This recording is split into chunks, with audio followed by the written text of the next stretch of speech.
दुलाराय बर' फरायसा आफादनि जि कनफारेन्स बेखौथ' जों गासिबो मोजाङैनो जाफुंजानायखौ लुगैयो आरो बेनि थाखाय जिखिनि खामानि मावनांगौ जा दुलाराय बर' फरायसा आफादनि मावथिफोरनि अनगायैबो रायजो राजाफ्रा जथेस्थ' नाजागासिनो दं आरो बियो जाहाथे मोजाङै जाफुङो जों बेखौ नाजागोन आरो जिहेतु मोनसे कनफारेन्स खुंनोबा मानसि नांनायनि अनगायैबो थाखा फैसानि जथेस्थ' बेखौ जों बोरै हायो कन्ट्रिबिउट खालामगोन थांनाय हराव डिमाकुसियाव जि जाथाय जादों बेयो किसुमान दुष्ट चक्रनि खामानि बिथांमोन बायदि मिसक्रेन्ट एन्टि ससियेल आरो एन्टि नेसनेल बेबायदि टाइपनि खामानि मावग्राफोरखौ जोङो नागिरना दिहुननांगौ आरो बे खामानिया बे दुलाराय बर' फरायसा आफाद जि संगठना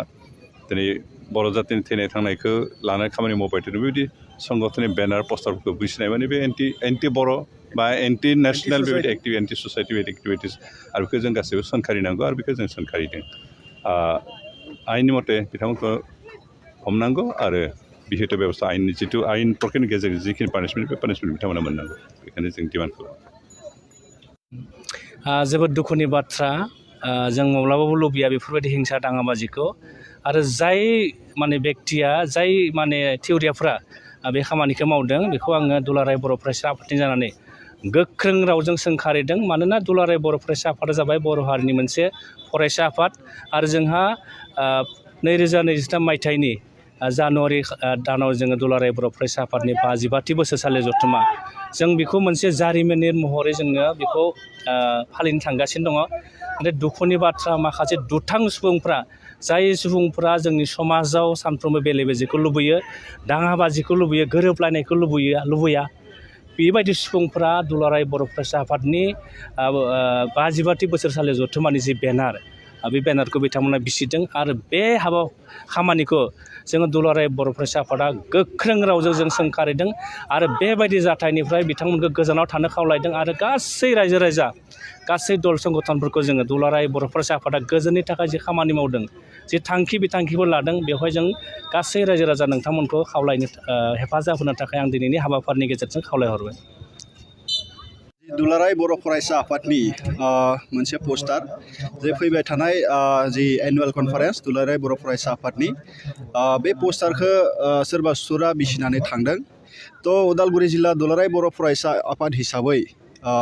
बेखौनो बुंनो नागिरो जे जाय बिथांमोना बे इलिगेल खामानिखौ मावदों बिथांमोना जाहाथे आयेननि नोजोराव बिथांमोना बेबस्थाखौ लाजायो आरो बेनि थाखाय डिमाकुसि दख'रा दुलाराय बर' फरायसा आफादा इतिमध्ये बिथांमोना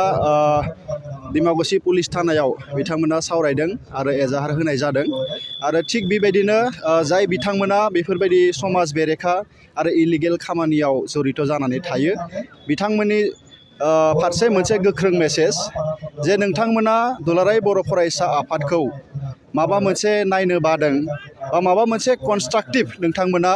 क्रिटिसिजमनि थाखाय जों अराय वेलकाम खालामो थ' बिनि थाखाय जोंनि दख'रायाव मावखुलिफोर दङ जिल्ला मावखुलि दङ बा गोबां माने दुलाराय बर' फरायसा आफादनि दैदेनगिरि बिबानगिरि बिथांमोन दङ बिथांमोनजों फैनानै नोंथांमोना गावनि जि बुंनांगौ गोबां बाथ्राफोरखौ नोंथांमोना सावरायफैनो हायो बे आंनिफ्राय मोनसे वेलकाम मोनसे डिसिसना थाबाय थिग एखेलगेनो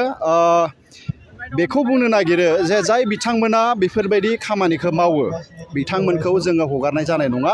गोख्रों बेबस्थाखौ लानाय जागोन थ' बेखिनिखौ आङो उदालगुरि जिल्ला दुलाराय बर' फरायसा आफादनि जानानै फोरमायबाय दुलाराय बर' फरायसा आफाद हिसाबै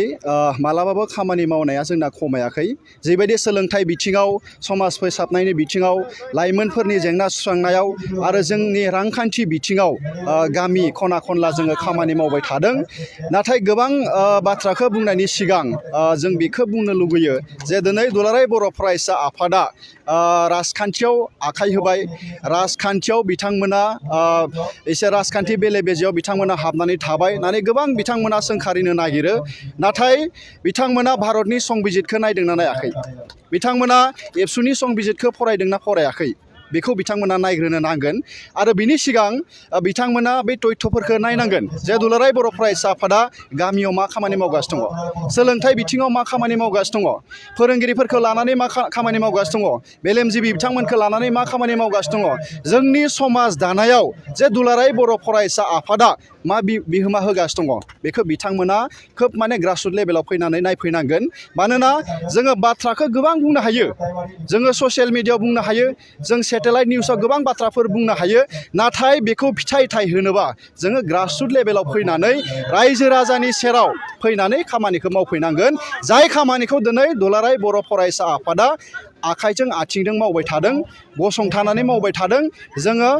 वेब पर्टेलनि गेजेरजों जोङो सेटेलाइट निउस चेनेलनि गेजेरजों जोंनि हाबाफारिखौ मावफुंनाय जाया जों मोनसे एजेन्डाया जाहैबाय रायजो राजाखौ लानांगौ रायजो राजाजों सावरायमेल जथुमनांगौ सोलोंथाइ बिथिङाव जोङो फरायसाफोरखौ लानानै जे मेट्रिक आनजादाव बिथांमोना रिजाल्टखौ बोरै मोजां खालामनो जे जिखिनि बर'फोरनि मोन्थाय बेखौ बिख'नायाव रायजो राजाखौ लाफानानै बोरै सरकारजों सावरायनो मोनसे परिबेसाव जों बिख'नो हायो बेफोरबायदि खामानिखौ जोङो दुलाराय बर' फरायसाफोरा मावबाय थादों